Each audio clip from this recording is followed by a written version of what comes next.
To get a view of how your students are doing within your class, we'll go up to the Progress tab, click on Class Progress, and here Brightspace keeps track of all the students' activity. And right now, as you can see, these students don't have any activity because they were just enrolled in here. But if I go up, click the student's name, it's taking a little bit to load here. Okay, so it's going to open up and give me a general idea of how the students are doing within the class. For example, how many content items they visited and how many times they visited and the time spent.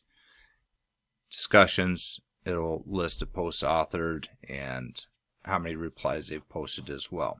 So this is a good tool to kind of get an idea of how your students are doing and help you for the early alert notifications that Northern asks you to do.